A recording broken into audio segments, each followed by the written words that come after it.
assis dans sa chambre, on a envie de faire des systèmes, qui est une forme de domination sur le monde. Alors que le philosophe qui marche, Nietzsche, comme Montaigne, comme d'ailleurs les philosophes antiques, sont très éloignés de la notion de système et créent des philosophies qui sont beaucoup plus fluides. C'est quelque chose d'assez senti, de beaucoup plus profond à mon sens, mais qui risque parfois de s'égarer, de dire n'importe quoi, de revenir sur quelque chose. Et c'est pas grave, c'est le mouvement de la vie.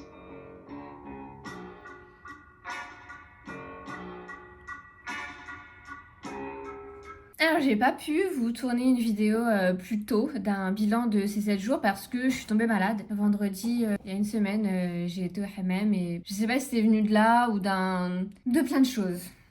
Mais en tout cas, je suis tombée malade, comme vous avez vu, donc j'étais pas du tout en état de vous faire ce bilan. J'ai commencé à aller mieux et ma voix m'a lâché. C'est pas la première fois que ça m'arrive, pour celles qui me connaissent depuis très longtemps. Je crois que c'était il y a 2-3 ans, j'ai eu une extinction de voix quelques jours et puis j'ai forcé et ensuite j'ai perdu ma voix pendant plus de 2 semaines, ce qui est extrêmement long quand on n'a pas sa voix. Je ne pouvais pas travailler, etc. Donc là, c'est vrai que dès que j'ai senti que ma voix allait faillir, j'ai annulé mes rendez-vous et je me suis mis en mode inhalation, tisane d'eau chaude. Je ne parle pas du tout. Et je trouve cette expérience de silence intéressante. Et le fait d'être malade, alors moi je suis pas souvent malade, mais d'être malade comme ça qui me met autant à l'arrêt.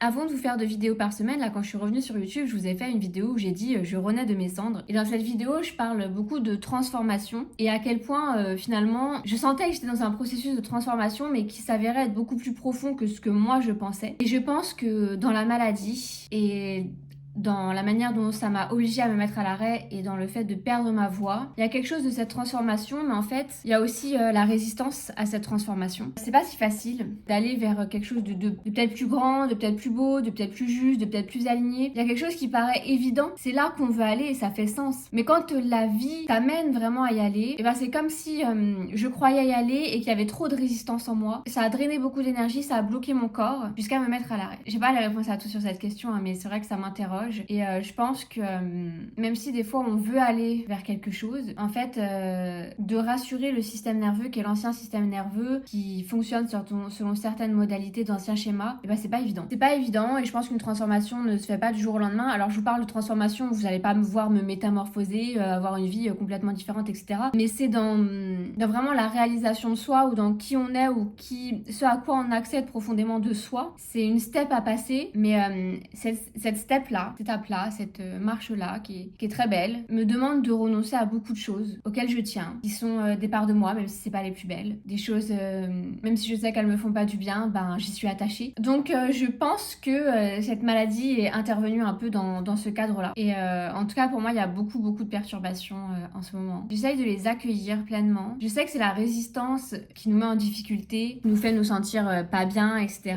Parce que du coup, on n'est pas satisfait. Mais parce qu'il y a un refus de quelque chose qui est. Et un refus de renoncer, un refus d'accepter. Vous savez, quand on essaye de devenir quelqu'un d'autre, pas devenir quelqu'un d'autre d'une manière extrême, mais quand on essaye d'avancer et que ça change des parts de notre identité, parce que le changement de vie passe nécessairement par le changement d'identité. Tant que je me perçois pas comme la personne qui peut réaliser ça, etc., j'arriverai pas à le tenir sur le long terme. Donc ça passe vraiment d'abord par la perception de soi, par l'identité. Cette identité définit des réactions émotionnelles aux événements et c'est ça en fait qui permet de modifier sa vie. Mais ce qui est vraiment difficile dans ces processus-là, je vais vous dire, je cherchais même pas à incarner un quelconque changement, hein, c'est-à-dire que la vie m'amène à ça, quoi. C'est là, c'est devant moi, et vu qu'il y a une part de moi qui a du mal à y aller, il y a aussi une forme de stagnation. Et la maladie, on peut aussi le voir comme quelque chose qui stagne parce que, si vous voulez, l'eau qui stagne, elle croupit, il y a de la pourriture qui s'installe, etc. Donc quand il y a quelque chose qui stagne, c'est malade. Il faut qu'il y ait du mouvement tout le temps. Mais bref, ce que je voulais dire, c'est que quand on va vers un changement comme ça, et donc un changement d'identité, ce qui est très difficile et qu'on ne voit pas, qu'on néglige, c'est qu'il y a un deuil à faire. Parce que ça veut dire que l'ancien toi meurt.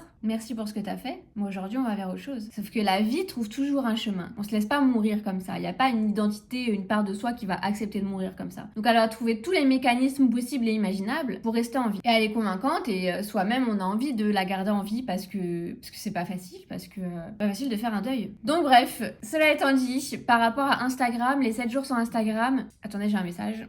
Je vais aller déjeuner juste après, j'en profitais juste.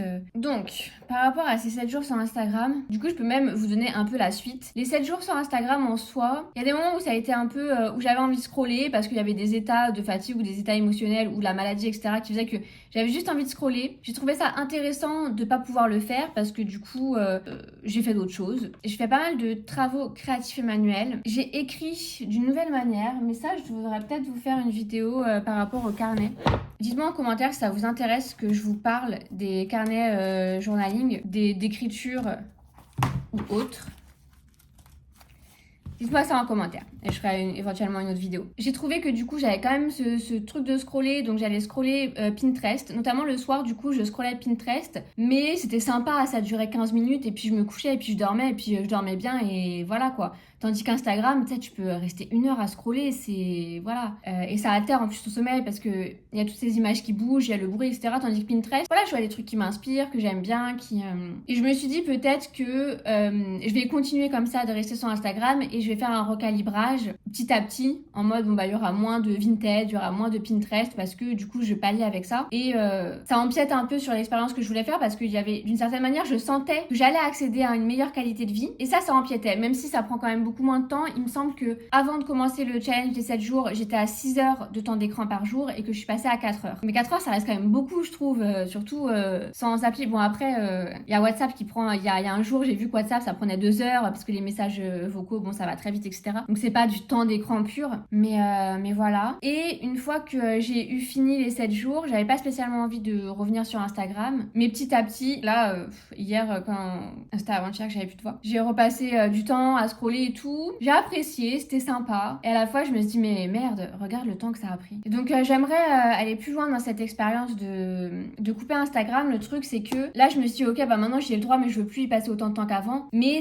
ça vient vite reprendre trop de temps, trop déborder. Donc je pense qu'il faut un cadre. Moi, il me faut un cadre. Mais je crois que c'est fondamentalement humain, ce besoin de cadre. Je le vois, par exemple, par rapport aux enfants dans l'éducation. Je digresse, mais quand je vivais au Maroc, je me suis occupée de 2 frères de 6 et 7 ans, et 7 et 8 ans, ils ont grandi. Ils n'allaient pas à l'école, et donc c'est moi, je venais leur faire l'école à la maison, et je m'occupais de leur éducation un peu au-delà de l'école. Bon, bref. Je suis arrivée dans cette maison. C'était des petits tyrans, là, qui se roulent par terre, qui font la crise, qui machin, qui truc. Je n'avais jamais travaillé avec les enfants, donc je me suis découverte être assez autoritaire. Et en gros, moi, le cadre, c'était ça. Et tu pouvais te rouler en boule par terre autant que tu veux, tu peux pleurer, tu peux crier. Si j'ai dit que c'était comme ça, c'est comme ça. Et je céderais pas. Et je savais très bien qu'ils me testaient et que si je craquais, c'était foutu. Et donc, j'ai tenu comme ça 1 ou 2 semaines. Et une fois qu'il y a eu ça, où ils ont testé les limites à fond et qu'ils ont vu qu'auquel les limites, c'était ça, et ben en fait, ça a créé un cadre au sein duquel ils pouvaient s'épanouir. Dans ce cadre-là, il y avait du donnant-donnant. Hein. Là, c'est un moment où on va travailler, après on va faire du dessin, après je vais vous faire de la lecture,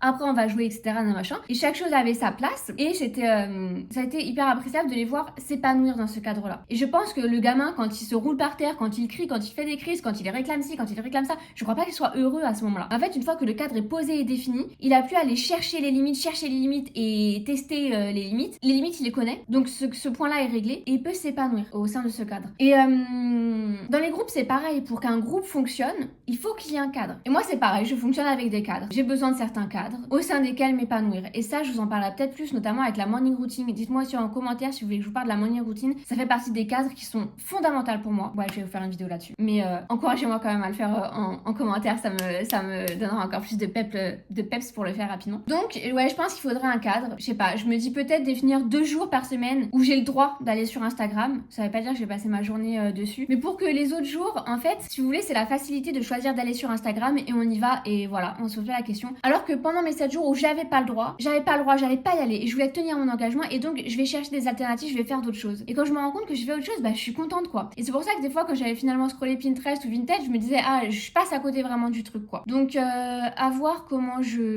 j'avance sur ça. Pour le côté partage et création, je me sens pas du tout prête à refaire quoi que ce soit. Pour l'instant, je suis bien avec mes 2 vidéos YouTube par semaine et ma newsletter par semaine. Mais en fait, je suis pas fermée à Instagram. Il y a quelque chose où j'aime toujours Instagram, où j'ai envie de créer du contenu sur Instagram, où j'ai envie de partager via Instagram. Mais aujourd'hui, je me sens vraiment... c'est pas possible. Donc, je vais attendre de voir comment ça continue de cheminer de ce côté-là. Mon téléphone est en surchauffe, donc écoutez, au moins j'ai déposé ça un minimum.